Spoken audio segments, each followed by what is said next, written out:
Ahí está. Ok, entonces vamos a ir a la clase de hoy. Entonces, déjeme ver qué pasó aquí. No me deja salir. Ok, entonces, la clase de hoy, como yo les decía, vamos a ver un poquito el tema de la comunicación. Entonces, este es un tema súper amplio, ¿verdad? Y es uno de los motivos de los grandes conflictos. La mayoría de los conflictos que vamos a tener en la familia, que vamos a tener en los casos de la gente que vamos a aconsejar en la iglesia, en la gente que nosotros conocemos, tiene que ver con la comunicación. Entonces es un tema súper complejo, súper importante, pero que lo vamos a ver muy comúnmente, ¿ya? Entonces aquí les puse un dibujo, no se ve muy bien, pero se los voy a ir explicando, ¿ok? Entonces, esto es cómo nosotros nos comunicamos y cómo nosotros nos vamos entendiendo, ¿verdad? Para que tengamos una pequeña idea. A ver si no sé si acá se van a ver los dibujos. Aquí hay un columpio, ¿verdad? Que tiene tres pisos. Entonces, así lo explicó el cliente. Después, así lo entendió el jefe del proyecto. Entonces, el columpio solo tiene un piso, pero está amarrado de dos ramas diferentes. Así lo diseñó el analista. Entonces, cortó el árbol por la mitad y le puso dos ramas por los lados. Después, así lo escribió el programador, el columpio tirado en el suelo, amarrado con la cuerda alrededor del árbol. Después, así lo describió el de marketing, que le puso un sillón arriba. Y finalmente, lo que el cliente realmente necesitaba era esto, una rueda colgada de un árbol. ¿Ya? Entonces, para que veamos lo complicado que a veces puede ser la comunicación, que a pesar de que nosotros podamos decir las cosas, no necesariamente todo el que está recibiendo el mensaje está entendiendo exactamente lo mismo y por eso es que ahí se dan los grandes conflictos en la comunicación, ¿ya? Entonces, algunos consejos, ¿verdad? Esto nos va a servir para nosotros mismos, nos va a servir para, muchas veces vamos a tener que hacer terapia o consejería a personas, a parejas, por ejemplo, familiares o hermanos, entre grupos de hermanos en la iglesia. Entonces, especialmente los bautistas, ¿verdad? Y bueno, a otras iglesias también que les encanta hacer reuniones de administración, ¿verdad? Las sesiones y todo eso, o reuniones también de líderes, etcétera. Entonces, como cosas básicas que uno debería tener para poder mejorar la comunicación, ¿ya? Entonces, en primer lugar, aunque parezca obvio, ¿verdad? Pero primero, poner atención al que está hablando. Muchas veces ocurre que nosotros estamos tan enfocados en lo que queremos decir que ni siquiera estamos escuchando a la otra persona. Y puede ser que la otra persona nos esté diciendo casi lo mismo que nosotros pensamos, pero como estamos tan encuadrados ¿cómo se llama?, en lo que nosotros queremos decir, lo que queremos sacar para afuera, que no estamos poniendo atención a lo que la persona nos está diciendo, ¿ya?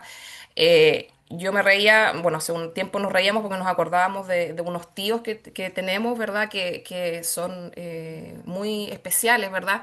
Y a veces nos reíamos porque estaban los dos hablando de lo mismo. A veces estábamos en la mesa, son hermanos ellos, una tía y un tío. Y están hablando de casi exactamente lo mismo, pero como no se estaban escuchando, decían, no, pero es que tú me estás diciendo esto, no, es que esto otro, y peleando cuando en realidad los dos estaban diciendo casi exactamente lo mismo, pero por no escucharse, por no poner atención a lo que el otro decía, como lo decía con otras palabras, sonaba diferente, pero en realidad en el fondo era lo mismo. Entonces, lo primero es poner atención y esto cuesta, ¿verdad? Porque uno, como les digo, uno está en la mente cuando, especialmente si uno está molesto, uno tiene en mente lo que quiere decir, lo que quiere sacar para afuera, entonces no está abierto a recibir lo que la otra persona quiere decir, ¿ya? Lo siguiente es tomar turnos para hablar, ¿ya?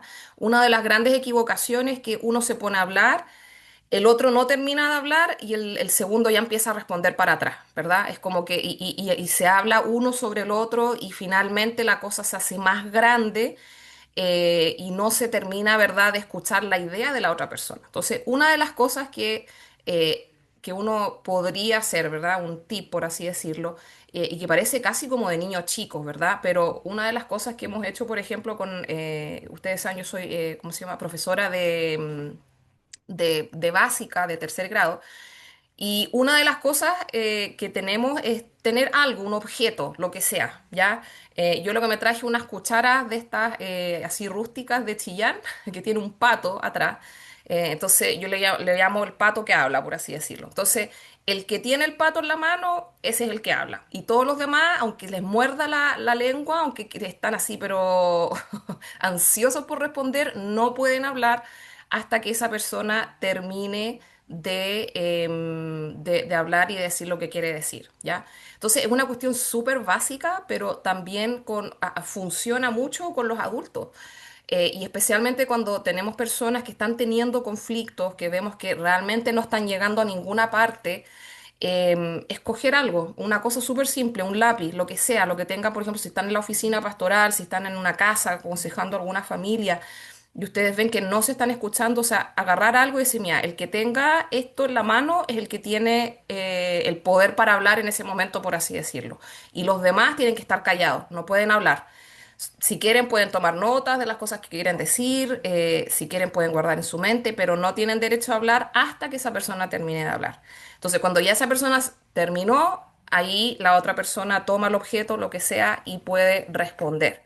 Entonces, de esta forma, uno, dejamos que la persona termine la idea. Grandes de los conflictos ocurren porque la gente siente que no está siendo escuchada, que está diciendo lo que sienten y que les cortan, ¿verdad?, en medio del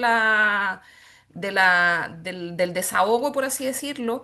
Y muchas veces ya el conflicto no pasa por el tema inicial, ¿verdad? Sino que pasa porque el otro no me está escuchando nomás, ¿verdad? Entonces se hace una cosa, de una cosita pequeña, se hace una tremenda cosa que se puede solucionar con algo simple como esto. Lo tercero, y por eso que cuando yo les digo, cuando estamos en estos conflictos, ¿verdad? Poner atención, escuchar. Muchas veces lo que la otra persona dice, quizás las palabras que nosotros usamos a veces no son las mejores o a veces lo que para uno significa una cosa, para otro puede significar otra cosa. Entonces, antes de responder y decir, no, pero y echar verdad a veces toda la caballería de vuelta, es corroborar si lo que estamos entendiendo es lo que realmente quiso decir la otra persona, ¿ya? Entonces, por ejemplo, no sé, supongamos, hubo un problema con los niños o no sé, algo ocurrió y la persona está explicando lo que pasó, entonces decir, a ver, lo que yo estoy entendiendo es que esto fue lo que pasó, que esto fue lo que tuviste. Entonces, devolver para atrás como para ver si realmente estamos agarrando la onda o no. Muchas veces la gente nos va a decir, no, no te estoy diciendo eso, te estoy diciendo otra cosa. Ah, entonces ahí uno se da cuenta que en realidad estamos teniendo un problema de comunicación porque lo que me dijo la primera persona no es lo mismo que estoy entendiendo yo, entonces esto nos sirve para clarificar. Entonces, si no entendimos bien, entonces decir, ok, entonces explícame un poco mejor, ¿verdad? Y esto nos sirve también con los niños, con los jóvenes, con nuestra familia, que a veces no sabemos usar las palabras, ¿verdad? O simplemente la otra persona no lo está entendiendo de la otra forma. Lo otro que es súper básico, ¿verdad? Es súper básico, es mirar a la otra persona. Cuando se está teniendo un conflicto, ¿verdad? Y la otra persona no lo está mirando, si está dando la espalda o está de lado, es como estar diciendo, ¿sabes qué? No me importa lo que me estás diciendo. El mensaje que se está transmitiendo es como que mis oídos están cerrados y ya no me interesa lo que tú estás, lo que me estás diciendo. Entonces, mirar a la otra persona es súper importante porque es estar diciéndole, ok, estoy escuchando lo que me estás diciendo, eres importante para mí, estoy tratando de poner atención para poder solucionar esto. Cuando uno no lo hace, cuando la otra persona se da vuelta o a veces en algunas ocasiones, ¿verdad? Ocurre de que la persona se va del lugar. Entonces, eso es como, de alguna forma, como decir, sabes que no me interesa lo que me estás diciendo y al final el conflicto se hace más grande. Entonces, con eso va llevado de la mano no olvidar que el lenguaje corporal transmite también mensaje. Entonces, puede ser que la otra persona no esté diciendo nada, pero con su cara, con sus gestos, ¿verdad? Nos dice mucho. ¿Ya? Y esto lo vemos mucho también en la iglesia. A veces estamos en reuniones, y no sé si les ha pasado a ustedes, pero a veces estamos en reuniones, ¿verdad? Tratando, y alguien está hablando y hay gente que está haciendo cara y uno dice, ay, Dios mío, Por favor, que la otra persona no lo vea porque si no se va a crear un problema grande de solo ver las caras que están poniendo de, no sé, pues de que no les gusta, les molesta lo que pueda estar diciendo alguien, ¿ya? Eh, lo siguiente, ¿verdad? Los seis, aunque sea difícil y a veces esto es como es como una tendencia, ¿verdad? A veces uno no se da cuenta eso de subir la voz, ¿verdad? Si alguien, y se da especialmente si alguien no está escuchando al otro, la persona normalmente va a tender a subir más la voz para que lo escuchen, ¿verdad? Entonces al final se transforma como en una pelea de poder, por así decirlo, quien habla más fuerte y al final no se llega a ninguna parte, ¿ya? Lo otro es dejar que el otro se exprese sin juzgarlo. Y esto también es difícil porque a veces uno dice eh, lo que la persona está diciendo no es correcto, ¿ya? No fue tan así, ¿verdad? Las cosas no ocurrieron de esa forma. Pero tenemos que entender de que muchas veces no se trata de que si lo que ocurrió fue así o no fue así, es cómo el otro lo percibió, ¿ya? Entonces puede ser de que quizás la otra persona sin darse cuenta hizo algo que hizo sentir mal a la otra persona, pero no tomarlo, ¿verdad? Personal, sino que dejarlo que se expresen, ¿verdad? Y como yo les decía, corroborar, ¿verdad? Ok, lo que tú me estás diciendo es esto, ¿estoy correcto o no? Y ahí la persona nos va a decir si es que es así o no. Lo otro, atacar la situación y no a la persona, ¿ya? Y esto también hay una línea súper fina, porque finalmente hay personas, ¿verdad? Y vamos a ver casos en la iglesia, yo sé que a ustedes les ha pasado que incluso se llega hasta las malas palabras, ¿verdad? Porque ya como no se puede solucionar el problema, entonces al final ya se ataca a la otra persona y muchas veces también... ¿cómo se llama? Evitar usar palabras, por ejemplo, tú siempre dejas todo tirado, ¿verdad? O tú nunca me pones atención. Entonces, esas palabras de tú siempre, tú nunca, tener mucho cuidado porque que una vez haya ocurrido, que dos veces o que varias veces haya ocurrido, no significa que siempre, porque al final la persona se va a sentir atacada y cuando uno se siente atacado, uno se cierra. Es como que nuestros oídos, ok, se cierran completamente y de ahí para adelante lo que la otra persona diga ya no se escucha, aunque tenga razón, pero ya al ponerse en esa posición, cuando uno se siente atacado, cuando uno ve que no valoran o que siempre nos están como juzgando, entonces uno ya como que se cierra y ya el conflicto no se puede resolver, ¿ya? Lo otro, ¿verdad? El número 10 que también es difícil, ¿verdad? No discutir cuando uno de los dos está enojado, ¿ya? Y una de las cosas que, por ejemplo, y lo digo esto, yo personalmente, yo una de las cosas que, por ejemplo, le digo a mi esposo, a veces estoy molesta con algo y le digo, mira, ¿sabes qué? Dame 5 minutos. No me hables en este momento, déjame tranquila, déjame que me calme, ¿verdad? Y cuando ya esté como más reposada, por así decirlo, hablamos de la situación. Porque cuando uno está enojado, uno va a decir cosas que a veces no, que después uno se arrepiente o va a decir las cosas de una forma que no va a ser lo mejor. Entonces, esto también es algo sabio, ¿verdad? No es que uno esté evitando el conflicto, pero si sabes qué, dame 10 minutos, dame un rato para, ¿verdad? Para calmarme y volvemos a hablar del tema, ¿ya? Eh, lo otro, ¿verdad? Y esto es algo que se da especialmente, no sé si les pasa, ¿verdad? Los hombres siempre quieren una solución. Los hombres están buscando la solución y las mujeres más que nada están buscando desahogarse, ¿ya? O sea, decir la situación, no, quizás no necesariamente encontrar una solución, pero desahogarse, ¿verdad? Entonces, antes de ofrecer una solución, ¿verdad? Hay que escuchar el cuadro completo, ¿ya? Y esto es difícil porque, como yo les decía, uno a veces, la persona empieza a hablar y uno inmediatamente quiere intervenir para decir, no, pero es que la cosa no fue tan así, no, pero es que sí fue así, que no, que pasó esto. Entonces, antes de llegar a ese punto, es dejar que la otra persona cuente y hable y exprese todo lo que tenga que decir antes de que nosotros ofrezcamos nuestro aporte, nuestra solución. Lo otro, ¿verdad? El 12, ¿verdad? Esto pasa mucho, ¿verdad? Cuando no se tratan situaciones en el momento, se meten bajo la alfombra, se tapan y después cuando hay otro conflicto, normalmente esas situaciones vuelven a salir a la luz. ¿Por qué? Porque em, no han sido solucionadas. Entonces, tener mucho cuidado de no traer a colación situaciones del pasado, cosas que ya pasaron, ¿verdad? Porque eso obviamente no va a ayudar en nada. Entonces, por eso es que uno tiene que tener el cuidado de tratar de solucionar las cosas siempre, irlas solucionando, no irlas dejando, porque después eso es como una olla a presión que se va juntando y que en algún momento va a explotar, ¿ya? Lo siguiente también reconocer obviamente los errores y como cristianos nosotros tenemos también que tener esa humildad de que a veces nos vamos a equivocar, ¿verdad? Y tomar responsabilidad de las cosas, ya sea que nos hayamos equivocado, ¿verdad? O que sin querer hayamos hecho algo que haya podido hecho sentir mal a la otra persona, ¿ya? Y esta, la siguiente, ¿verdad? No dejando al otro hablando solo, ¿verdad? A menos que el otro pierda el control, ¿verdad? Entonces la idea, como yo les decía, estar ahí presente. Ahora sí, si hay algún momento que alguno de los dos dice, ¿sabes qué? Necesito un descanso, ¿verdad? Como yo les decía, necesito un break, necesito que nos tomemos una pausa y volvemos al tiempo, ¿verdad? Pero si alguien está hablando en el momento, no dejarlo hablando solo, ¿ok?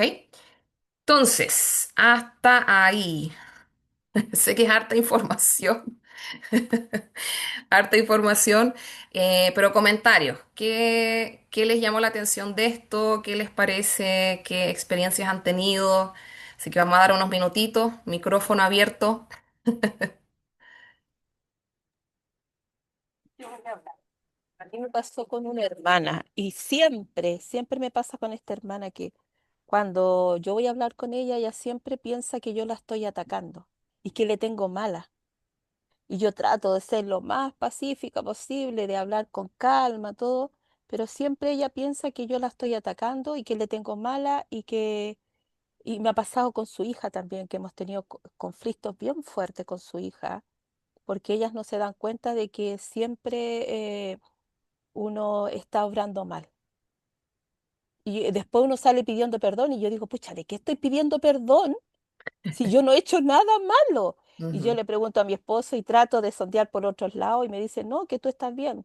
El problema son las personas a veces que piensan que uno, todo lo que uno está diciendo y le está hablando en buena forma es atacar. ujú, A mí me ha pasado y con esa hermana me pasa siempre. ujú. Sí, entonces una de las cosas que uno puede hacer, porque siempre van a haber personas, ¿verdad?, que quizás tienen más conflictos que otros, y tiene que ver también con cómo ellos fueron criados, cómo muchas veces, o sea, pensando por ejemplo como niños o jóvenes que nunca fueron escuchados en la casa, entonces tienen eso de que cuando alguien no les pone atención, incluso siendo adultos, ¿verdad?, todavía llevan eso de que los están atacando, ¿verdad?, los están juzgando. Entonces, como yo les decía, siempre tratar de que la persona se sienta escuchada, entonces dejarlos que hablen, la verdad, uno quiere intervenir, ¿verdad? Uno quiere pararlo y decirle, no, no, a ver, para ahí, eso no es tan así, pero, ok, dejarlos, ¿verdad? Que se expresen y nosotros decirle, sabes que yo entiendo lo que tú me estás diciendo, te encuentro razón en esto, ¿verdad? Tienes muchas cosas buenas, porque muchas veces la gente solamente piensa que uno está viendo lo malo, entonces decirles algo positivo y decirles, ok, tienes esto positivo, pero deberíamos cambiar esto o tratarlo de otra forma. Y también nosotros expresar, decir, sabes que mira, quizás lo que tú estás haciendo no está mal, pero la forma en que lo haces o que lo dices quizás está haciendo sentir mal a otras personas. Y quizás esas personas no se han dado cuenta. Ya quizás vienen de familias que están acostumbrados a estar a los gritos, están acostumbrados a, no sé, a tratarse mal, a decirse las cosas. Entonces, cuando ellos tratan con otras personas que no están acostumbrados así, se ofenden, ¿verdad? No están acostumbrados, ¿verdad?, a que sean tratados de esa forma. Entonces, son formas diferentes. Entonces, hacerles entender, ¿verdad? Primero, obviamente, con cariño, con sabiduría del Señor. Porque como yo les decía, primero que ellos se sientan escuchados, a pesar de que uno no está de acuerdo con nada de lo que estén diciendo, pero sentir que se sientan escuchados y luego también nosotros intervenir y ver cómo se puede modificar la situación. Bueno, yo opté, porque a veces se enojaba porque no la saludaba, opté por saludarla y no tener más conversación con ella, lo justo necesario, para tener una mejor convivencia. Opté Ajá. por eso, porque no solamente ha tenido conflictos conmigo, sino que varias personas. Entonces, digo yo, optar por lo sano, mejor saludarla, hola, ¿cómo está? Y estoy, y eso es todo. Mm. Mejor comunicación, oli, Sí. chao, nomás, y evitarse los problemas. Opté por eso, no sé si estoy bien o mal, pero tener una buena salud mental también, porque si la persona se va a enojar por todo, hasta porque no la saludan, ya eso es demasiado, hilar como muy fino, po. Bueno, y como dice la Biblia, de parte nuestra, nosotros hacer todo lo que esté desde nuestra parte para poder llevarnos bien con la gente. Y ahora, bueno, va a depender de ellos también si es Eh, que ellos quieren poner su parte también. Nosotros ahí ya no podemos obligarlos. no podemos hacer nada. Sí. Ok, ¿alguien más? Yo quería decir algo, Pame. que nosotros con mi esposo trabajamos siempre en el Ministerio de Alabanza igual. Ujú, Entonces, ahí como siempre hay harta gente, suele pasar esta dinámica, que se ponen a intercambiar palabras, digamos, ajá, y resulta que uno puede estar aquí como una tercera persona y es súper fácil darse cuenta que están diciendo lo mismo, como decía en la clase, ajá, pero no se están entendiendo porque ajá, no se escuchan. ajá, Entonces, varias veces hemos sido, o yo he sido, oye, pero mira, están diciendo lo mismo, solo que de diferente forma. ajá, O que esto, que aquí y esto acá. Es lo mismo. No, pero no, no, mira, escúchala, escuchen acá. Y es lo mismo. Entonces, es el no escucharse, es verdad, eso, ujú, de que uno no escucha y uno quiere expresar lo que uno quiere decir. ujú, Y, y porque cree que lo uno es válido y pueden tener la misma opinión, ujú, pero simplemente que no, o el tono ya que se están hablando puede ser que ya les moleste, no se quieran escuchar, ujú. pero pasa eso también. Sí.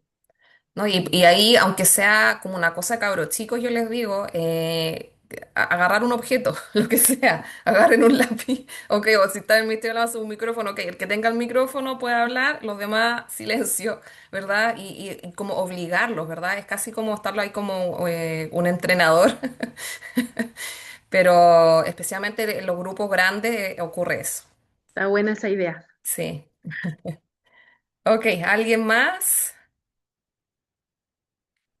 ¿No? Bueno, va a estar ahí En el... mi, Sí, en Margarita. mi caso, yo tengo ambos ejemplos. Tengo familiar y, por ejemplo, en el caso por el lado, no sé, pues, de mi papá, por ejemplo, él es de las personas que uno no le puede decir algo en lo que él se haya equivocado. Él lo ve, como dice la amenaza, él lo ve siempre como un ataque. Ujú, Y sí, también tomando las palabras de usted, pastora, yo creo que es por su infancia, pues mi papá ujú, creció, su mamá prácticamente lo abandonó y creció en un hogar de menores. mm, Entonces eso hace de que lógicamente no tuvo una buena comunicación y una buena enseñanza, ni validación de sus sentimientos, ni nada. Era la ley del más fuerte. Entonces, con él cuesta mucho comunicarse cuando son conversaciones que son un poco conflictivas, son ujú, como para arreglar cosas. En el caso de mi esposo nos pasa esto de que decimos lo mismo, pero yo sí me doy cuenta. Entonces a ujú, veces yo le digo, por ejemplo, no sé, esto es plomo. Y él me dice, no, estás equivocada, es blanco con negro. Y yo digo, es plomo. Y ahí como que, así. Así como, o sea, siempre tenemos esto como, yo sí me doy cuenta, o sea, me estás diciendo lo mismo, me dices que no, pero me estás repitiendo lo mismo que yo con otras palabras. ujú, Yo creo que en él también influye la crianza. Mi esposo es el menor de 8 hermanos y familia, como le decimos nosotros, a la antigua, o sea, mi suegra actualmente tiene 80 años y mi esposo tiene 44, entonces lo tuvo grande y como que esto de los años 90 80 de que los hermanos terminaban criando a los más chicos, los hermanos mayores a los más chicos. Entonces tampoco hubo jamás esto de una conversación. En la familia de mi esposo no hay comunicación así como de familia. Se ujú, llevan muy bien, se quieren mucho, pero no hay comunicación ni tampoco validación. O sea, ujú, no está permitido, por ejemplo, a un niño de que se enoje y uno validar que esté enojado. ujú, Eso no se da. Y en cuanto a lo eclesiástico, también pasa, y yo creo que va siempre por el tema de la niñez, porque yo igual pertenezco a un coro o un ministerio de alabanza, como se le llama a veces, y yo soy profesora de mandolina. Entonces, cada cierto tiempo tomo un grupo, enseño, ese grupo ingresa al coro y después yo sigo con otro grupo. ujú, Entonces, me pasa mucho con una chiquilla del grupo de alumnas que ingresó hace poquito al coro, incluso, tiene mucho talento, pero ella siempre está con una mirada a sí misma no sé cómo expresarlo, se miran menos ella. ujú, O sea, tiene esto como, por ejemplo, una vez nuestro pastor le preguntó, así como antes que subieran al coro, que se pusieran notas ellas, de 1 a 10. Y ella se puso un 10, o sea, no, yo soy un 10, o sea. Ujú, Entonces yo le dije, o sea, ni yo que soy la profesora soy un 10. O sea, siempre tenemos algo que aprender. Y, y claro, cuando ya entró al coro se dio cuenta que no era tan simple y que tiene su dificultad tocar el instrumento. Pero, por ejemplo, cuando yo mando las instrucciones de una alabanza nueva, mando los arreglos musicales, ella me habla y me dice, es que yo no entiendo. Y ya, le vuelvo a explicar, es que no entiendo. Le vuelvo a explicar. De diferentes formas, a veces le grabo video, le grabo audio, le mando mensajes. Entonces, ¿qué me dice ella? Es que usted me trata como tonta. Entonces, entonces, ¿qué hago? O sea, me dice que no entiende, yo intento buscar las formas de enseñarle, pero me dice que si yo lo hago así, yo la trato como tonta. ujú, Entonces me ha acusado con nuestro pastor, con el líder del coro, que yo la estoy tratando, la estoy denigrando como persona y creo que ella es tonta. ujú. Entonces yo igual soy líder de la iglesia, entonces intento, como decía usted, con todo el amor, Ajá. así como mi niña, no es eso, mira, es que yo te lo expliqué de esta forma, perdóname si me expresé mal, Ujú, no fue mi intención ofenderte, qué sé yo. Entonces, varias veces se arrebata y se va del grupo de mandolinistas, por ejemplo. Y ujú, después me habla por interno y me dice, no, es que siempre se posa con cosas muy graciosas, muy infantiles. Por ejemplo, no sé, la última vez, aunque estamos aquí entre hombre y mujer, ella me dice, es que andaba con la regla. Entonces, como andaba hormonal, me salí del grupo, así que me puede incorporar de nuevo. Entonces, como muy arrebatada. ujú. Entonces, ahí es difícil. Sí. Bueno, mucha sabiduría del Señor y en esos casos también tratar siempre quizás de tener como testigos, ¿verdad?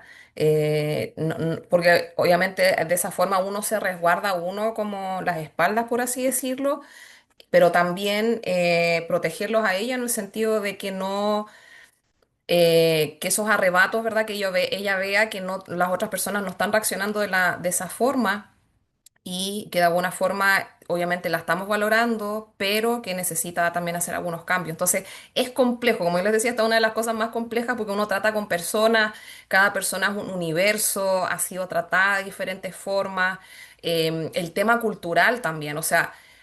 acá, por ejemplo, nosotros, bueno, hay un montón de culturas y nos ha tocado, ¿verdad? Yo sé que también a Tiara, Elías, allá que están en Filipinas, también es un tema fuerte. Lucy también, que es colombiana, que está acá en Estados Unidos, o sea, nos toca tratar con otra gente, por ejemplo, entonces, ahí, por ejemplo, no sé, los puertorriqueños son como muy parecidos a los argentinos en el sentido de que ellos piensan algo y te lo dicen. Pero ellos están tan acostumbrados que ellos no se ofenden. O sea, a veces uno los ve así como que están peleando y se agarran y uno dice, chuta, se armó aquí.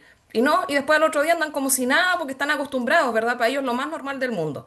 Pero para mí, si alguien me hace eso y me hablan de esa forma, yo me siento mal, ¿verdad? Porque no estamos acostumbrados. Entonces, es como también la forma en que han sido criados, ¿verdad? De que en algunas culturas está ese valor de, ok, decirse la verdad, pero que no se van a ofender.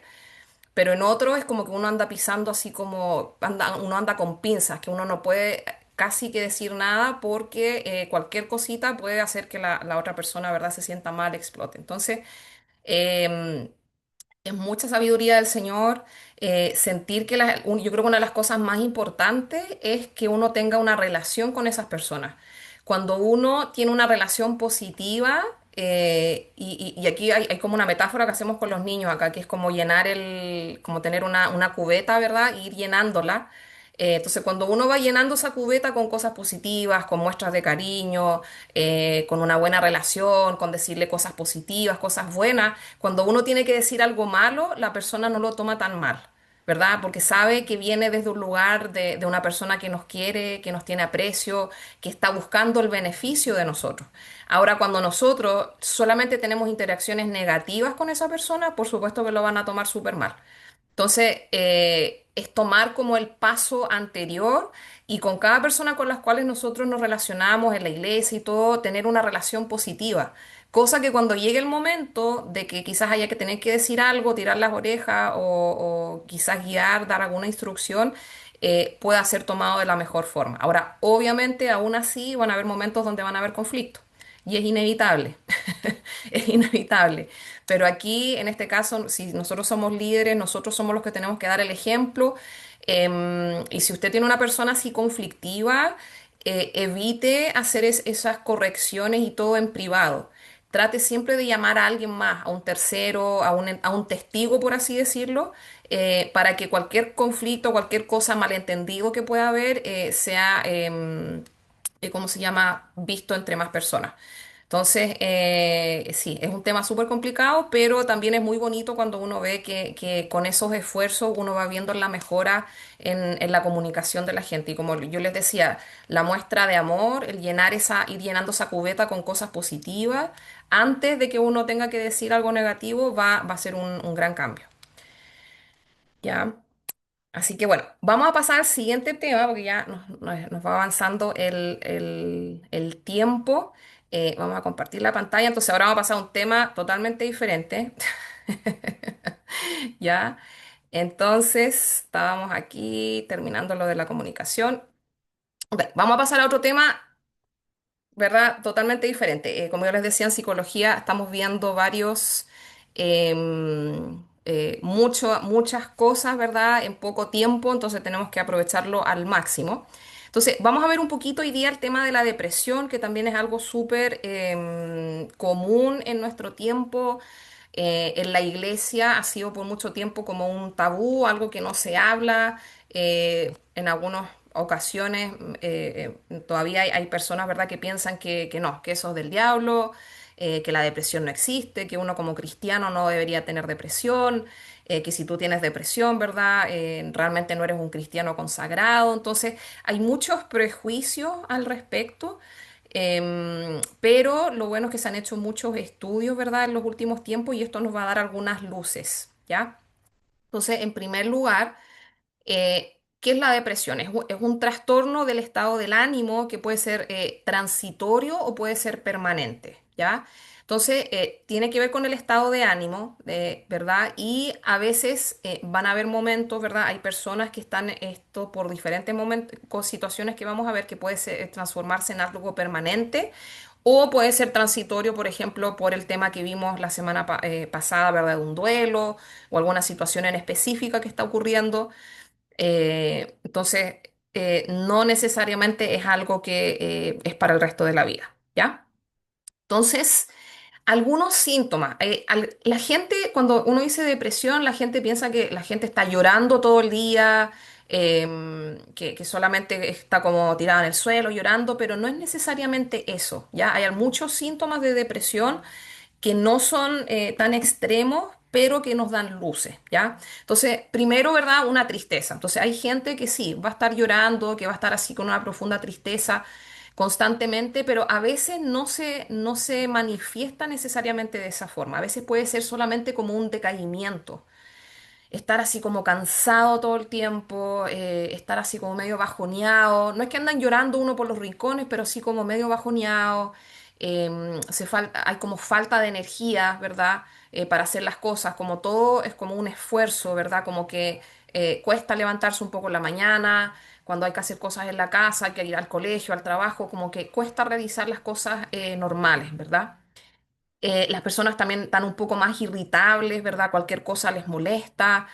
Em, entonces baja un poco el rendimiento de las actividades habituales, ya sea del trabajo, sea de los estudios. Entonces, no necesariamente es que la gente esté llorando por los rincones todo el rato, sino que es como que el cuerpo, por así decirlo, si fuera como una máquina, es como que baja su producción, por así decirlo, ¿verdad? Como que anda más lento, ¿ya? También ocurre que hay como una pérdida de interés por las cosas que antes la gente disfrutaba, entonces se veían hobbies, si quizás le gustaba juntarse con algunos amigos, le gustaba salir, qué sé yo, entonces se pierde interés por las cosas, ¿ya? Mucha gente también va a tener problemas del sueño, les va a costar dormir, van a tener sueño, ¿verdad? Pero les va a costar tener ese sueño profundo. Entonces eso también va a crear problemas de memoria, va a producir falta de concentración y obviamente por todas estas situaciones que se van acumulando, que si son muy largas en el tiempo, obviamente si no se está rindiendo bien, si está este sentimiento de, ¿cómo se llama? De decaimiento, por así decirlo, va a haber un problema de autoestima también. La gente también a veces problemas del apetito o para los dos lados. Puede ser que empiecen a comer mucho, más de lo normal, o que dejen de comer lo normal, ¿ya? Para los dos lados. Entonces, hay diferentes clasificaciones de las depresiones. A través del tiempo las han ido clasificando de diferentes formas. Una de ellas como una depresión mayor y otra como una depresión menor, ¿ya? Principalmente tiene que ver con el tiempo, por ejemplo, personas que ya llevan casi como algo crónico, ¿verdad? Entonces ya sería como algo mayor. Vamos a ver ahí algunas de las causas también. Algo menor sería, obviamente, que ya es algo agudo, que es producto de una situación específica, que puede ser, por ejemplo, un duelo, que puede ser por la pérdida de trabajo, por algo específico, pero que no necesariamente es algo a largo plazo. Pero si no se trata, podría transformarse en algo a largo plazo, ¿ya? Entonces, algunas causas, ¿ya? Vamos a ver un poquito la parte biológica, se las voy a explicar un poquito más adelante. Entonces, hay en algunos casos hay una predisposición genética, ¿ya? Se ha estudiado de que muchas de los casos de depresión tiene que ver con algo físico, y así como todas las otras enfermedades, la diabetes, el cáncer, etcétera, ¿verdad? Muchas de ellas tienen un componente genético, ¿verdad? Que si alguien en la familia lo ha tenido, entonces puede ser que algunas personas tengan una predisposición em, a generar una depresión, ¿ya? El estrés prolongado, esto es súper importante y ahí lo voy a explicar en un momento con el tema de la parte biológica. Una persona que está estresado así por un tiempo muy largo, eso puede generar una depresión a largo plazo. ¿Ok? Vivenciar también algún hecho traumático eh, eh, de diferente índole, puede ser un accidente, puede ser que alguien se haya muerto, puede ser, no sé, que lo hayan asaltado, o sea, cualquier hecho así traumático, eso puede también provocar una depresión, ¿ya? También, como yo les decía, un duelo mal elaborado. Entonces, cuando uno está pasando por el duelo normal, a eso no se le llama depresión todavía, ¿verdad? Porque se espera, ¿verdad? Un periodo normal donde la gente va a pasar por, obviamente, por tristeza, por procesar toda la pérdida. Pero cuando eso ya pasa más del tiempo normal, estamos hablando más de un año, por ejemplo, y no se ha trabajado bien, eso se puede transformar en una depresión a largo plazo, por así decirlo, ¿ya? Otra causa puede ser también el uso de sustancias, ya sea de drogas, sea de alcohol, y a veces una combinación. Hay gente que tiene una predisposición genética para la depresión y que más encima usa estas sustancias y eso va a amplificar el problema. ¿Ok? Entonces, ok, esta es como la parte biológica que yo les quería explicar, así que si me pueden poner atención aquí sería fantástico, ¿ya? Entonces, yo sé que a algunos de ustedes les gusta la biología y saben un poco más de este tema. Entonces, tenemos todo nuestro sistema nervioso, todo nuestro cerebro, todo lo que es nuestra médula espinal y cada uno de nuestros nervios, todos nuestros órganos, todo se conecta por esto que se llama neuronas, ¿ya? Entonces, las neuronas van a tener su cuerpo, ¿verdad? Que es como esta pelotita grande, ¿verdad? Y van a tener como unas ramitas que se llaman dendritas, ¿verdad? Que son como unos bracitos que hace que se puedan conectar con otras neuronas. Y tienen, ¿verdad? Como toda la parte que va a formar el nervio, que es esta colita grande que tiene. Y esto es lo que se une con otras neuronas, ¿ya? Ahora, cuando estas neuronas se juntan o se comunican, ¿verdad? Aquí lo puse en un cuadradito muy pequeño, se llama esto sinapsis, ¿ya? ¿Y qué ocurre con la sinapsis? Esas bracitos que se juntan, como yo les decía.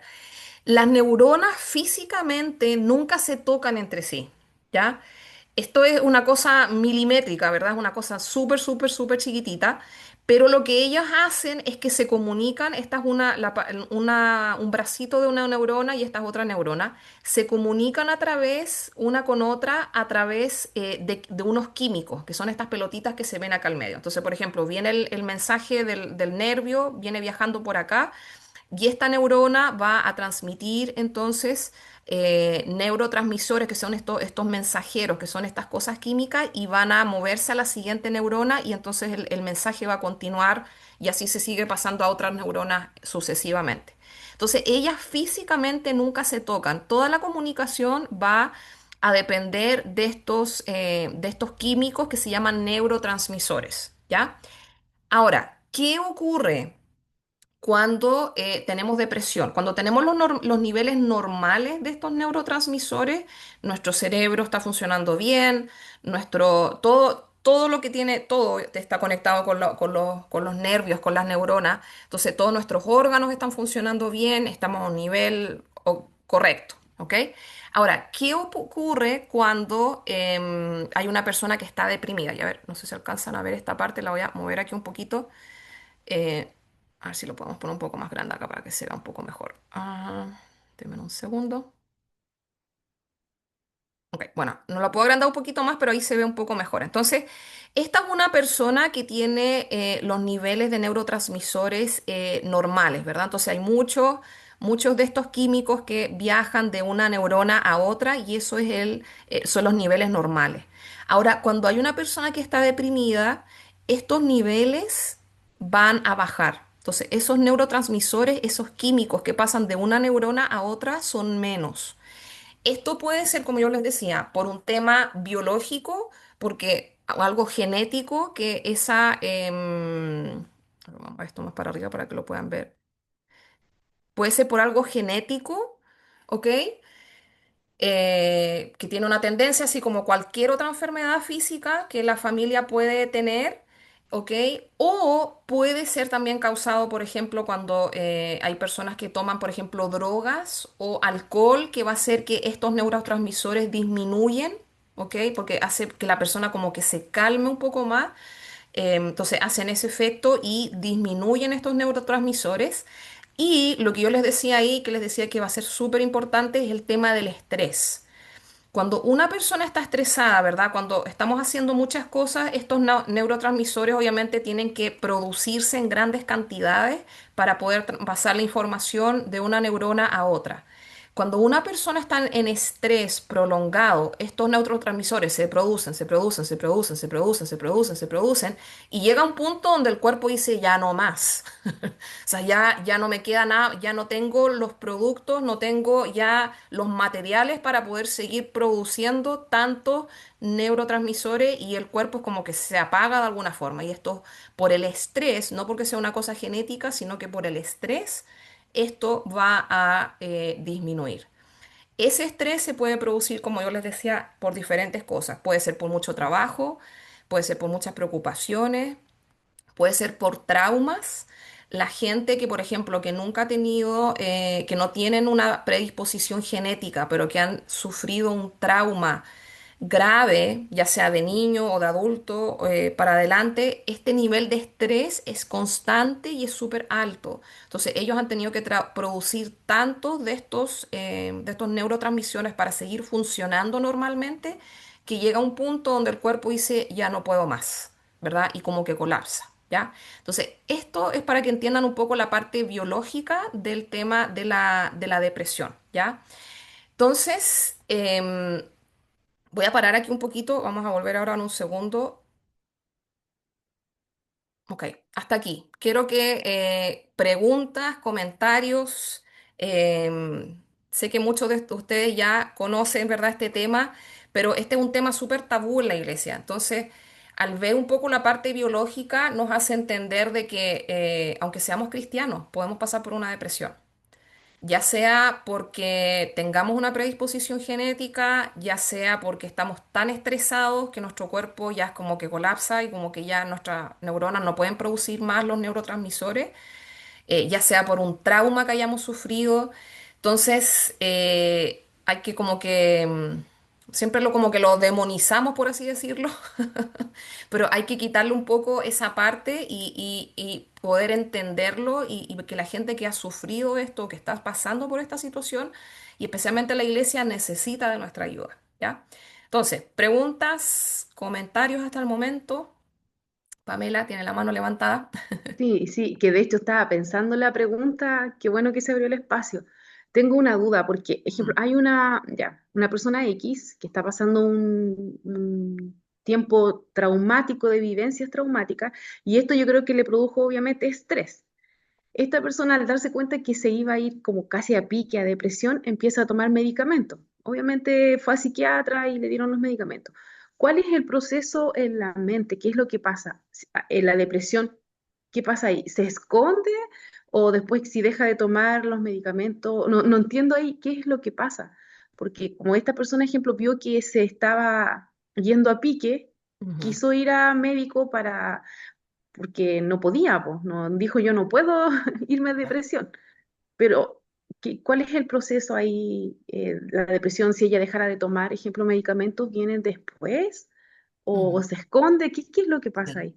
Bueno, depende. Como yo les decía, están estas depresiones mayores, que son gente que la mayoría tiene como una predisposición genética, y otras que son depresiones como más puntuales, por así decirlo, que es producto de algo puntual. Entonces va a depender un poco de eso, ¿verdad? Porque si es alguien que tiene esa predisposición genética, que más encima ha sufrido trauma, que más encima está estresada, o sea, su cuerpo ya casi no puede producir esos neurotransmisores. Entonces esa persona probablemente va a depender de esos medicamentos a largo plazo. ¿Ya? Ahora se los pueden ir cambiando, obviamente, los niveles y eso, pero va a ser difícil que su cuerpo por sí solito vuelva a producir los niveles normales que requiera. Entonces, quizás esa persona va a tener que estar constantemente como en tratamiento, por así decirlo.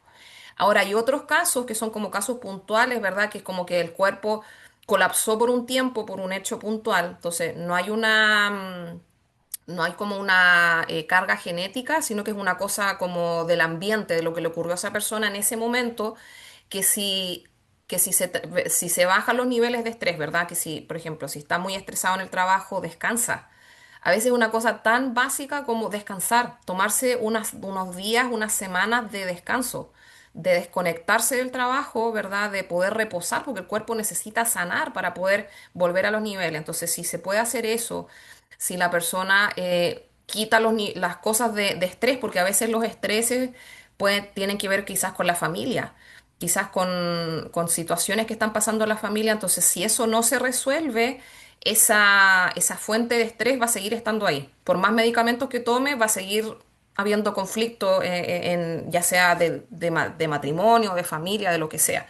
Entonces, hay que tratar la parte biológica, ¿verdad? Con los medicamentos en algunos casos, pero también el entorno. Si el entorno sigue siendo el mismo y la gente sigue recibiendo el mismo estrés, o sea, por más que le estemos dando medicamentos, no va a cambiar mucho. Entonces va a depender de eso por más tiempo. Ahora, si se logra cambiar el ambiente, ¿verdad? Por eso que esto va siempre acompañado de terapia. Siempre cuando la gente está en el psiquiatra, normalmente también tiene terapia de la mano, porque si se puede manejar esas dos cosas juntas, entonces con un par de meses hay gente que ya se puede eliminar completamente los medicamentos y ya vuelven a un estado normal. Pero como les digo, va a depender del caso. Va a depender del caso, de que si es una cosa genética, va a depender de cómo está el ambiente, va a depender, por ejemplo, ¿se acuerdan que habíamos visto de los traumas? Cuando hay gente que ha vivido traumas de niño, es más profundo y afecta mucho más que si sufren esos mismos traumas de adulto, porque un adulto ya tiene más herramientas para poder enfrentar esa situación. Pero si lo sufrió de niño, quizás no tiene una carga genética de depresión, pero al vivir algo tan fuerte puede causar que eso ya se forme en una depresión mayor para el resto de la vida. Entonces, va a depender de cada caso, va a depender de cada caso. Ahora, cuando yo hablo de depresión, no necesariamente todo el mundo tiene que tomar medicamentos. Ya, yo les contaba hace unas semanas atrás que cuando yo tuve ese periodo de que en menos de 2 años falleció mi abuela, falleció mi tía, que era como mi segunda mamá, y a los 6 meses falleció mi papá, o sea, yo me fui a pique, estuve como un año, un mes así, estuve yendo al psicólogo y me acuerdo que en un momento llegó el punto que y me acuerdo que estaba sentada en la universidad, me acuerdo, y me senté y era como que mi cuerpo no tenía energía para moverme. Era como que mi cerebro me decía, me tengo que parar, tengo que ir a tomar el metro, pero como que no tenía la energía para pararme. Y no era que estaba llorando ni nada, sino que era como que literalmente mi cuerpo como que colapsó. Entonces, en ese momento yo dije, yo necesito ayuda. Yo no puedo, como decía la Pamela, ¿verdad? Yo necesito ayuda. Y me acuerdo que fui a un psicólogo y estuve en terapia y en un momento me quisieron dar medicamentos y yo dije, en ese momento yo decidí, no quiero medicamentos ahorita porque sé que cuando uno empieza a tomar esos medicamentos también es un proceso largo, o sea, no es que uno lo pueda tomar por un mes y ya. No, cuando uno empieza, o sea, normalmente son varios meses, un año, para realmente ver si es que va a hacer efecto o no. Entonces yo dije, quiero probar, a ver si esto del duelo pasa, ¿verdad? A ver si esto de que ya baje un poco esta situación y que quizás con terapia nada más pueda mejorar. Y así fue. Tuve un par de meses en terapia, no necesité tomar los medicamentos y ya después ya me empecé a sentir mejor, ¿verdad? Y todo. Pero obviamente no todo el mundo es lo mismo, ¿verdad? No todo el mundo es lo mismo. Si hay gente que sufre lo mismo, que más encima tiene una carga genética, se van a ir a pique, ¿verdad? Ok, ¿alguien más? Comentarios, preguntas.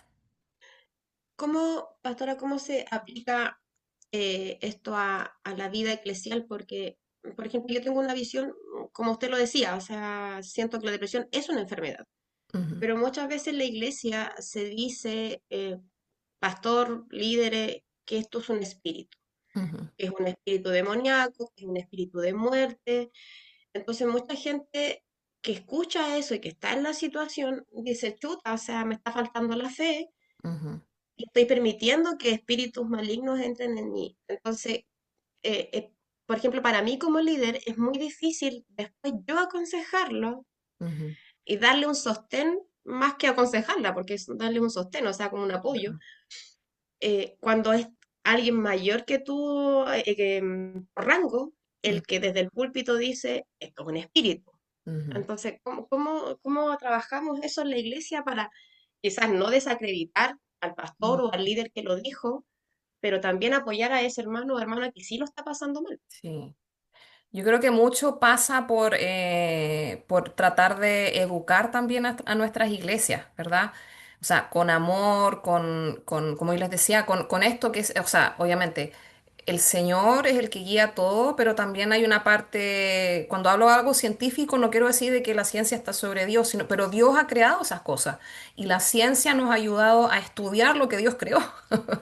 Entonces, cuando están estos estudios, ¿verdad? De que hay algo físico, ya se ha descubierto de que hay algo físico que es como otra enfermedad, que la gente realmente está haciendo su mayor esfuerzo, pero es que como que su cuerpo ya no le responde, ya están colapsando, ¿verdad? Entonces, al poder educar, el poder también ayudar a nuestros líderes, yo sé que es difícil porque especialmente las personas mayores, las personas que ya están en como liderazgo más arriba de nosotros, a veces no quieren escuchar de los menores, pero tratar de hacerlo, ¿verdad? Porque eso va a ayudar a las otras personas y darle apoyo a la gente. La gente que está viviendo por esto, imagínense, están en la iglesia, están tratando de sobrellevar esta situación que lo sobrepasa. ¿Verdad? Es terrible. Y incluso, o sea, hay gente que incluso llega al suicidio por esta situación. ¿Por qué? Porque atraviesan esto y no hay nadie que los apoye, no hay nadie que los entienda. Entonces al final ellos dicen, ya saben que yo soy el problema, mi falta de fe, yo soy entonces, ¿para qué estoy aquí? Entonces, y literalmente hay muchos cristianos que lamentablemente han caído en suicidio producto de esta situación. Entonces, nosotros primero... lo primero que podemos hacer al acompañarlo es validar lo que ellos sienten. Decirles, ¿sabes qué? Yo te entiendo, no es tu falta de fe, ¿verdad? Es que obviamente hay algo que ha ocurrido en ti y que ellos se sientan apoyados, que ellos sientan, ¿verdad?, de que el Señor está con ellos, que ustedes están con ellos. Y lo otro con el ámbito espiritual, una de las cosas que yo he visto mucho es que las personas que están pasando por situaciones de este tipo eh, y que obviamente si están débiles físicamente, eso va a crear que espiritualmente también estén débiles, va a crear un cansancio. Entonces, muchas veces el enemigo se va a aprovechar de eso y sí van a haber problemas espirituales, entonces hemos visto muchas veces de que estas dos cosas están combinadas. Entonces no es que necesariamente, o sea, sí, puede ser que las personas estén, ¿verdad? El enemigo les vaya poniendo cosas en la mente para deprimirlos más, para recordarles quizás de los traumas que han vivido, para aprovecharse, decir, mira, tu iglesia no te apoya, estás solo. Entonces es una combinación de cosas. Entonces ahí uno tiene que tener como mucho cuidado, pero lo más importante es poder que estas personas se sientan apoyadas, ¿ya? Como yo les decía, cuando yo pasé por esa situación, yo siendo pastora, de repente me daba, de verdad que era difícil porque habían personas en la iglesia que me decían, oiga, usted tiene que estar feliz, que sus familiares están en el cielo, no puede estar deprimida, tiene que tener fe. Y yo decía, pero si yo tengo fe, yo sé que ellos están en el cielo y estoy feliz por eso, pero ¿qué hago con esto que siento? ¿Verdad? ¿Cómo proceso esto? Entonces, ellos necesitan saber que hay un apoyo, que no hay un juicio, que no los estamos juzgando. Y en algunos casos nosotros también vamos a tener que recomendar que vean a un especialista, ya que vean ya sea a un psicólogo, alguien que te puedan tener terapia para que ellos puedan sacar afuera, ver qué cosas están produciendo esto. Y en algunos casos van a tener que tomar medicamentos, pero es como yo les decía, medicamento es como para lo mismo que si alguien tuviera diabetes, que si alguien tuviera problema al corazón, ¿verdad? Ahora, sí, obviamente yo creo que también se ha ido al otro extremo, donde en algunas ocasiones se quiere medicar a todo el mundo, ¿verdad? Entonces, también los médicos de alguna forma, pero pasa con todas las enfermedades, que los médicos solamente quieren dar medicamento, medicamento, entonces ahí es donde tiene que haber un balance, pero tratar de dar el apoyo y no demonizar todo, ¿ya? Ok, ¿alguien más? ¿Algún comentario? ¿Pregunta? Soledad tenía la mano levantada. Soledad. Eh, yo también pienso que es vivencial porque mi hija tuvo depresión. Ujú, Entonces, como que uno está más abierto también cuando uno lo vivió y sabe lo que sufrió, entonces también está más abierto a ayudar a los demás que tienen ujú, depresión y no es tan cerrado y uno puede explicar porque yo lo viví con mi hija, pasamos muy mal. Entonces, uno también ya está la experiencia, porque ujú. el cristianismo es vivencial. Sí. Entonces eso también sirve para que uno sea más abierto para ayudar a las demás personas y decir, ah, él también lo pasó, entonces uno da como qué es lo que tiene que hacer, cómo tiene que actuar, porque ya lo está viviendo. Ujú, Entonces también eso es vivencial y eso también ayuda a que la iglesia también sea como una apertura a las personas que están pasando por alguna ujú. depresión. Sí. Sí, así es. Y como yo les decía, como es un tema tabú, no se habla. Nosotros nos tocó hace bueno, me acuerdo cuando recién yo estaba jovencita, en el tiempo que me estaba bautizando, tuvimos una hermana en la iglesia que tenía depresión y que terminó en suicidio. Y nadie, o sea, nadie se dio cuenta, porque más encima era el tema bipolar, entonces eso no lo tocamos. Hay personas que sufren depresión bipolar que, que pasan por esos periodos de depresión, pero también pasan por periodos así como muy al revés, ¿verdad? Que como están descontrolados en la producción de estos neurotransmisores, entonces pasa al otro extremo donde se producen demasiado y la gente anda súper feliz, anda súper activa y todo. Entonces ella iba a la iglesia en esos periodos, entonces todo el mundo la veía súper feliz, todo bien, pero cuando le daban sus pozos depresivos se quedaba en la casa. Y en la iglesia no teníamos idea, o sea, y cuando ocurrió esto y era la esposa de un líder, quedamos todos en shock, porque no sabe, o sea, se nos movió el piso a todos, porque, o sea, ¿cómo? ¿Cómo no nos dimos cuenta? ¿Cómo fue falta de fe? ¿Cómo el esposo siendo líder no se dio cuenta? O sea, un tabú tremendo. Entonces, em, nosotros podemos hacer algo para poder ayudar a estas personas que no ocurra, que no pase a mayores, porque si es el caso de ella, por ejemplo, si ella hubiese recibido la atención médica a tiempo, podría haberse estabilizado, ¿verdad? Y podría haber vivido su vida, quizás, ¿verdad? Con tratamiento por un tiempo o quizás por el resto de su vida, pero hubiese podido mantenerse y seguir viviendo. Pero producto de eso, fue muy lamentable el final, ¿verdad? Ok, ¿alguien más? ¿Comentario, pregunta? ¿No? Oye, yo quiero Sí. decir algo Ajá. cortito que me pasó, ejemplo, cuando yo comenté a algunas personas que iba a estudiar psicología pastoral, Ujú, fue así como, pero ¿por qué eso no es bíblico? Bueno, fue una persona, no voy a decir que fueron todos, pero ajá. eso no es bíblico. Que la Ajá. Biblia es suficiente. Y yo le decía, sí, sí, yo sé que la Biblia es suficiente, pero el Ujú, Señor también ha permitido que tengamos herramientas ujú, para poder ayudar a personas. sí. Y entonces ese pensamiento está y ese pensamiento que hace daño. Nosotros incluso acá en la iglesia vino una psicóloga y una psiquiatra a hacer una charla de salud mental para la iglesia y todo súper Ujú, bueno. pero las personas que encuentran que eso está malo no van, po. Ujú, Entonces, es como ese mismo núcleo que sigue quedando ahí pensando en que la Biblia, o sea, está bien, la Biblia es suficiente, pero tenemos herramientas que ujú, podemos usar también. Entonces, pensaba por lo que decía Margarita, cómo llegar a las personas donde están escuchando que otras personas dicen que no es así. ujú, Entonces, pienso yo que quizás tratar de ayudar sin hablar mal del que dijo que esto no ujú. está bien, po. Sí. Pero porque es súper difícil entrar con esto con personas que opinan totalmente opuesto. Ujú, sí. Y bueno, uno no puede cambiar a todo el mundo, pero sí quizás podemos cambiar a algunos. Y con esos algunos poquitos que podamos se hace un gran cambio. Entonces, da poco, porque años atrás, como yo les decía, esto no se hablaba, era una cosa demoníaca que ni siquiera se tocaba y ahora ya por lo menos hay un poco de apertura, entonces está habiendo un cambio, ¿ya? Entonces, quizás ustedes no van a afectar a todo el mundo, no van a cambiar la opinión de todo el mundo, pero algunas personas sí. Y eso va a ser importante porque esas personas se van a encontrar con alguien que sí pueden ayudar. Entonces, lo que estamos haciendo es importante. Consulta, consulta. Sí, Yo creo que ahora en este tiempo parece que hay más depresión.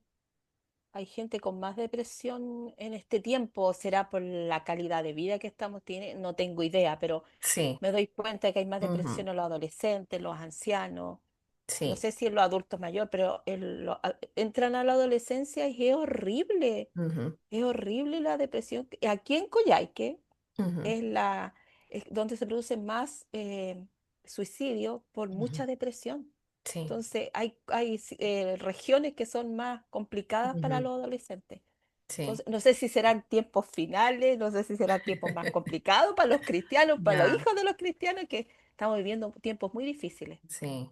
No, súper buena la acotación. Una de ellas, y los estudios lo demuestran, ¿verdad? Uno, por el tema del estrés, ¿verdad? El estrés que está viviendo la gente en estos tiempos por la carga laboral es súper grande, por un lado. Lo otro, el tema de los adolescentes, de los jóvenes. Vamos a ver en unas clases más que el tema de la tecnología, que empezar a usar las pantallas, ¿verdad? Los teléfonos, todo esto desde muy chiquitito hace cambios en el cerebro que alteran estos neurotransmisores y hacen una tendencia más a la depresión. También el tema, por ejemplo, de las redes sociales, antes, por ejemplo, y del bullying, porque antes, por ejemplo, ya si un niño molestaba a alguien en la escuela, ok, era ahí en la escuela, era una o dos personas, pero ahora con este tema de las redes sociales, pueden haber cientos de personas haciéndole bullying a un niño en línea y obviamente que la carga es mucho, mucho más pesada. Entonces, sí, vamos a estarlo viendo en un par de clases más adelante, pero súper buena la acotación. Pero tiene que ver también con todo esto del estilo de vida, con las cosas que están viviendo los jóvenes en este tiempo, los cambios, ¿verdad? Así que súper bien, súper bien. Una pregunta, Sí. Ajá. una pregunta. ¿Hay algún estudio específico que de pronto determine cuando no hay o que se esté disminuyendo esas partículas o solamente son con comportamientos o que haya estrés o que haya ese tipo de situaciones? Ujú, Es que tengo esa duda porque me pasa de pronto con mi hijo en el sentido de, él tiene el ADHD, el TDAH, el ujú, déficit de atención, y las veces que yo he querido de pronto, he querido no, sino que sé que cuando lo mandan a terapia, el primero inmediatamente lo mandan de pronto es a psiquiatría y ni siquiera le hacen un estudio neurológico o algo, sino que inmediatamente lo mandan enseguida es a medicamento. Entonces yo ujú. digo, pero si ni siquiera saben realmente cuál es el problema, Ajá. y es ahí donde he venido como que he venido con esa situación desde hace muchos años. Ujú, Entonces, ya. es simplemente esa pregunta, si hay algún estudio o simplemente vista. Ajá, ya. Claro, o sea, hay estudios indirectos porque esos neurotransmisores están ligados con hormonas, con otros enzimas y cosas que se producen en el cuerpo. Entonces, se puede hacer eso con examen de sangre, pero principalmente, como dice usted, lo hacen con el tema del comportamiento y si ya tiene TDAH, que es el trastorno de déficit de atención, eso también es como un gatillante, por así decirlo, para algunas personas de depresión. Entonces, claro, depende también del doctor, porque ellos obviamente trabajan con seguros, trabajan con farmacéuticas y cosas, ¿verdad? Que tienen sus convenios y cosas que algunos no quieren hacer los estudios, quieren directamente irse a los medicamentos, pero sí se pueden hacer más estudios, ¿verdad? Pero si ya tiene el diagnóstico de TDAH y con todo lo con lo que se puede ver sí se puede dar los medicamentos y todo eso. Ahora, lo que ocurre mucho con esto es que no se, la mayoría de las veces no se sabe cuánto dar al principio, ¿verdad? Por eso que empiezan a darle los medicamentos quizás con una dosis baja, después ven por un par de meses, ok, ¿cómo va? Ok, si ya se está estabilizando, lo dejamos ahí, si todavía falta, hay que subirle, hay que bajarle, entonces como casi como una cosa de prueba y error, ¿verdad? Y hay algunos medicamentos que, por ejemplo, funcionan más para algunas personas y no funcionan tanto para otras, entonces es mucho de prueba y error en este caso, ¿ya? Así que eso, pero normalmente son tratamientos largos, uno piensa ya en un mes va a estar listo, no, cuando empieza normalmente son varios meses para poder ver los resultados y para ver si es que está funcionando, cuál le funciona mejor, si quizás hay que cambiarlo y todo eso. Ok, nos quedan los últimos minutitos y nos quedaba una parte de la presentación acá, así que déjenme que la ponemos. Entonces ya explicamos esto, ¿verdad? Entonces, vamos a la siguiente. Ok, entonces algo importante con el tema del dolor y la depresión es que las personas que sufren depresión eh, van a tener un umbral del dolor más bajo. Ahora, ¿qué es lo que es esto? El umbral del dolor es la cantidad de, de daño, por así decirlo, de dolor que tiene que tener una persona para poder sentirlo, ¿ya? Entonces se dice, por ejemplo, que en general las mujeres tienen el umbral del dolor más alto. Entonces, por ejemplo, un golpe o quizás un dolor de estómago o algún dolor no les duele tanto como a los hombres, porque los hombres los tienen más bajos, entonces con un poquito de dolor ya sienten más el dolor. Entonces, las personas que tienen depresión, este umbral, este límite, por así decirlo, es más bajo. Entonces, ¿qué significa? Que son más sensibles a los dolores físicos. Son personas que físicamente van a sentir más dolor que otras personas, ¿ya? Entonces, esto va a diferenciarse algunos tipos especiales de depresión, por ejemplo, puede ser el posparto. Muchas mujeres después de tener a sus bebés sufren esto producto de lo mismo, ¿verdad? Los cambios hormonales, los niveles de los neurotransmisores varían, entonces en muchas ocasiones va a ocurrir esta depresión posparto. También, como yo les decía, el cuadro bipolar, que hay muchas personas, ¿verdad?, que tienen este tema de bipolaridad, que esta producción de neurotransmisores se descontrola. Entonces, a veces se produce mucho y están así como súper, ¿cómo se llama?, animados, con mucha energía, y después súper depresivos. Entonces, pasan por estados para arriba y para abajo, ¿ya? Entonces, en muchos casos se necesita, ¿verdad? Como decía, más la atención médica y terapia psicológica, ¿verdad? Especializada. Entonces, sí, obviamente como iglesia les podemos ayudar, pero en algunos casos vamos a tener que recomendar que ellos puedan tener una ayuda más profunda, ¿verdad? Entonces, ahí es donde nosotros tenemos que tener esta como sabiduría, ¿verdad? De decir, ok, hasta aquí yo puedo ayudar, pero de ahí para allá quizás esta persona necesita a alguien más, que tenga más herramientas para poder ayudarlo, ¿ya?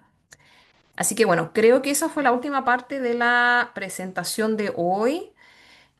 Para la próxima semana, esto lo vamos a dejar ya para la próxima semana.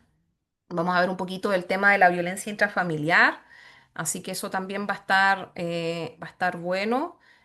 Vamos a hablar también de, bueno, de los ciclos de violencia eh, y algunas intervenciones en crisis, ¿verdad? Entonces, personas que están pasando por situaciones difíciles, ¿verdad? ¿Qué es lo que nosotros podemos hacer? Y vamos a terminar un poquito con el autocuidado del consejero, ¿ya? Entonces, se nos fue la clase de hoy, harta información, ¿verdad? Pero espero que haya sido de beneficio, que haya podido aclarar algunas dudas, abrir un poquito más nuestra mente y saber de que nosotros vamos a tener este tipo de personas, ya sea en nuestra familia, vamos a tener gente quizás en nuestra iglesia con esta situación, pero nosotros podemos ayudar y si en algunos momentos necesitamos ayuda de alguien más experto, también buscar también esa ayuda profesional en algunos casos, ¿ya? Así que bueno, no sé, ¿algún comentario final, Una Ana Soledad? consulta. Sí. Una consulta. ¿No es bueno entonces que los niños tan pequeñitos usen celular porque eso tarde o temprano va a traer depresión? Pero yo me doy cuenta que uno ve a las mamás para que el niño se quede tranquilo, lo primero que le eh, pasa en el celular, Ujú, tablet. Y la otra vez vi un reportaje donde mostraba un pequeñito de 7 meses que la mamá le quitó el celular y lloraba y lloraba y lloraba y después le entregó el celular y dejó de llorar. ujú, Entonces, como yo ya no tengo niños pequeños, pero las que tienen niños pequeños, uno tratar de hablarles, decirle que no usen el celular en ellos, sino que incentiven otro tipo de creatividad, pasarle lápices, no sé, cosas ujú, así, sí. porque me estoy dando cuenta que el celular tarde o temprano nos lleva a que tu mente se atrofie, po. Ujú. Bueno, una de las cosas que se ha visto es que, bueno, todo lo que es las drogas, ya sea el alcohol, las drogas, todo esto funcionan a nivel de los neurotransmisores, haciendo que la persona, por ejemplo, se calme, ¿verdad? Si quizás son personas que están sufriendo mucho y necesitan quizás un escape, entonces se calman o ponerse más eufóricos, ¿verdad? Entonces, se ha estudiado ahora de que el tema de las pantallas, uno está con el teléfono, ¿verdad? ¿Y qué es lo que están viendo la mayoría de las veces son videos, ¿verdad? Ok, 2 segundos y si está como la regla de los 2, 3 segundos. Ok, el video tiene que ser llamativo y interesante en los 2, 3 primeros segundos. Si no es interesante, ¿qué es lo que hace? Uno para arriba, ¿verdad? Sigue pasando al siguiente video y así. Entonces, eso crea de que el cerebro esté recibiendo cosas como estímulos positivos todo el rato y eso produce que se liberen algo que se llama en el cerebro endorfinas, que son parte de estos neurotransmisores que como que crean un sentimiento de placer, de felicidad. ¿Ok? Entonces, al estar con el teléfono todo el rato, eso se está liberando constantemente en nuestro cerebro. Entonces al final se transforma en una droga. Cuando, como decía usted, cuando le quitan eso, es como es la misma reacción que tiene un drogadicto cuando le quitan la droga. Se desesperan. Entonces, obviamente nosotros como adultos, yo creo la mayoría aquí, ¿verdad? No nos criamos con un teléfono desde chiquitito, ¿verdad? Lo empezamos a tener ya de más grande. Entonces, obviamente nuestro cerebro se creció sin eso, ¿verdad? Entonces se pudo desarrollar de una forma normal y el daño no fue tan profundo. Ahora, cuando los niños chiquititos, yo de repente veo niños que no tienen ni un año y saben tomar fotos, se están metiendo a las redes sociales y digo, ¿cómo? ¿Cómo? Entonces, eso va moldeando su cerebro de una forma que ellos ya están pidiendo como constantemente algo que los gratifique, algo que les cause placer, que es esto de estar metido en los videos, de ver cosas entretenidas y todo el tema. Entonces, al final se transforma en una droga. Por eso que vemos más casos de trastorno de déficit de atención también, porque los momentos de atención, o sea, son cortísimos. O sea, yo lo veo en la clase ahora, por ejemplo, la generación que yo tengo ahora de estudiantes que tienen 8 o 9 años, son los niños que estaban chiquititos para el COVID. Entonces, obviamente, en la casa, teléfono, porque no se podía salir para afuera, el teléfono, la tablet, entonces son niños digitales. Cuando hay algún problema con los computadores porque tienen sus tablets y todo, o sea, ellos lo arreglan porque saben más que uno, pero ha creado de que, por ejemplo, me acuerdo cuando volvimos del COVID, íbamos afuera a recreo y no sabían qué hacer. No sé, ¿y qué hacemos? Bueno, vayan a correr, inventen un juego, ahí hay pelotas, están los columpios, no sé, hagan algo. Y se quedaban mirando unos a otros y no sabían qué hacer.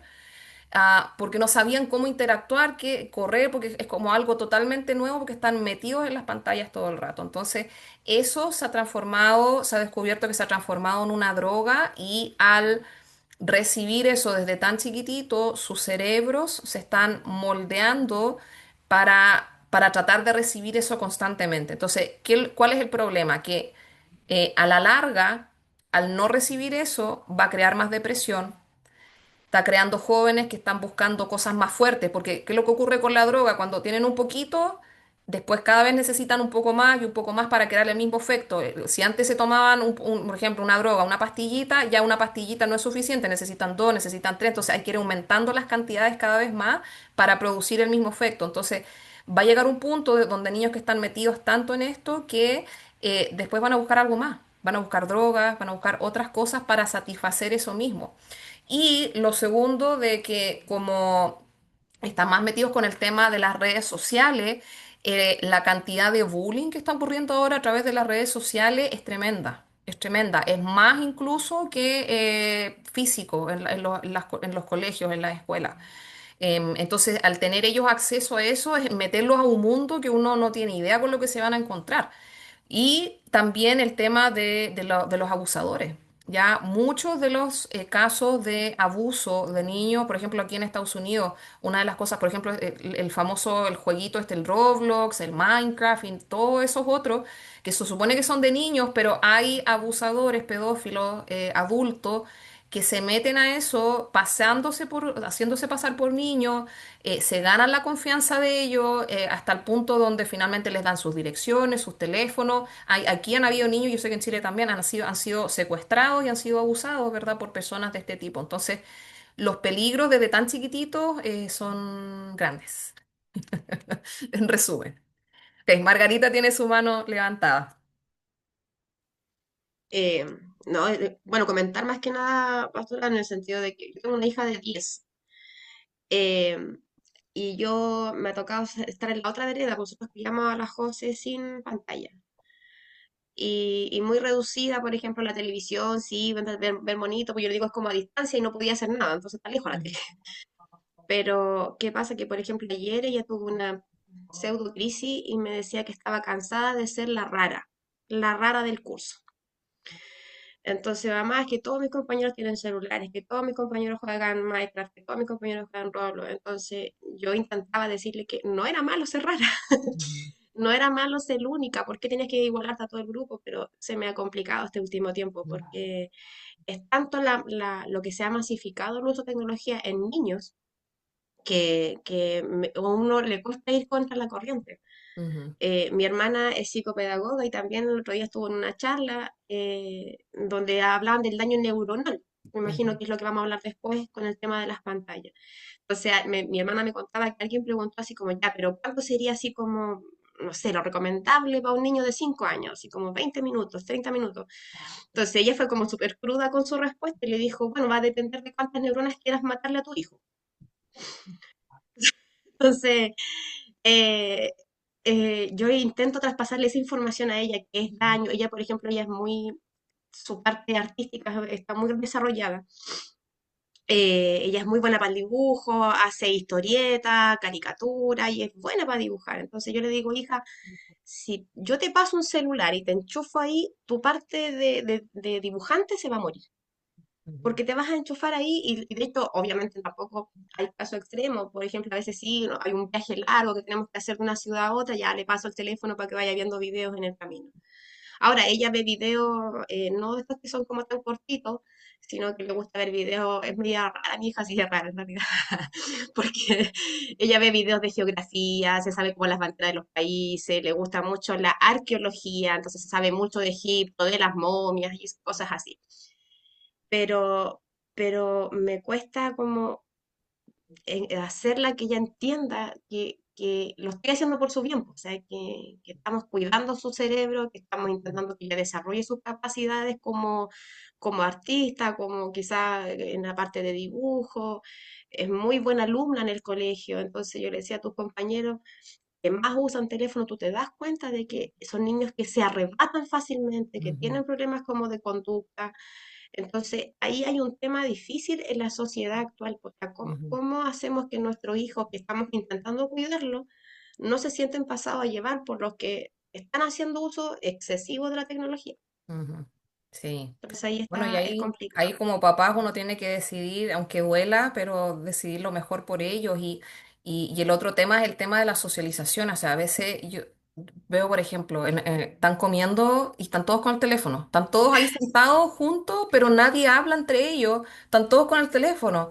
Entonces, eso también, lo que se está viendo ahora, que los niveles de depresión están aumentando también por eso, porque hay una desconexión con la gente. Es todo, la gente está súper, los jóvenes están solos. Están solos, ¿verdad? La única interacción que tienen con otros jóvenes es a través de la pantalla, no es una cosa, entonces como súper impersonal. No hay esa conexión humana, ¿verdad? Entre otros y eso obviamente está creando que los niveles como yo les decía, de depresión, de uso de drogas ha aumentado mucho, mucho, mucho.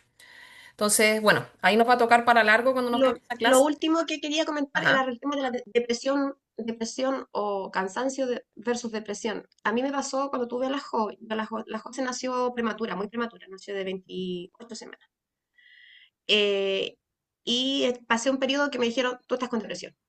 Y yo así como, no puede ser, yo esperé 7 años ser mamá, Ujú, la José fue un milagro de Dios porque médicamente soy estéril, ujú, declarada estéril. Entonces yo decía, ¿cómo? Mi cerebro, yo me castigaba a mí misma por mi fe.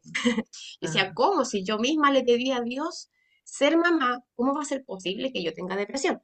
ujú, Entonces, el hospital donde José nació aquí en Talca, como la José nació prematura, estaba en la neonatología y ahí mismo tenían programas de apoyo a las mamás psicológicos. ujú, Así que fui y la psicóloga me dice, en realidad, no, Linda, me dice, no estás con depresión, estás cansada. ujú, Solo estás cansada. Entonces, yo estaba sola porque mi familia estaba de Concepción. Entonces me dice, intenta que alguien venga a ayudarte, búscate una red de apoyo, que alguien pueda ver a tu guaguita durante toda una noche. ujú, Me dijo, y tú duerme. Porque claro, y la José prematura, me la entregan, era una cosa chiquitita. ujú, Yo pasaba toda la noche con ella y que encima poniendo la mano en las costillas para asegurarme que estaba respirando, porque ella en el hospital usaba oxígeno. Entonces yo decía, y si se me muere en la noche, estoy sola, mi esposo siempre ha trabajado en el norte. Entonces, bueno, finalmente llegó mi mamá, que gracias a Dios estaba conmigo en ese entonces. Viajó mi mamá, viajó mi hermana, y ellas dos se quedaron con mi guagua en el primer piso de mi casa y yo me fui a dormir porque no era capaz de comer, vomitaba todo lo que consumía, hasta el agua, lloraba por todo, si la José lloraba, yo lloraba junto con ella, entonces era atroz y estaba sola, no hallaba qué hacer, entonces de repente dejaba a la José llorando encima de la cama, ni siquiera la tomaba porque era como no sé qué hacer, no sé qué, cómo tranquilizarla y lloraba yo junto con ella. Entonces, por eso es que me decían de que yo tenía depresión postparto, como que yo rechazaba a la José. Yo no sentía que ujú. la rechazaba, sino que no sabía manejar la situación. Sí, Entonces, al final sí, descansé una noche entera, dormí prácticamente 12 horas. Me acosté como a las 11 de la noche y me desperté al otro día a las 2:30 del día. Y fue Santo Remedio. Volví a comer normal y volví a ver a mi guagua y todo bien. Entonces, igual ahí está como súper relacionado el tema del cansancio sí, y se ajá, puede confundir quizás con una depresión. sí. Bueno, y el tema es que si es un cansancio, sí, por un periodo corto, breve, pero si eso se transforma en algo más largo, crónico, ahí ya puede causar una depresión más a largo plazo, ¿verdad?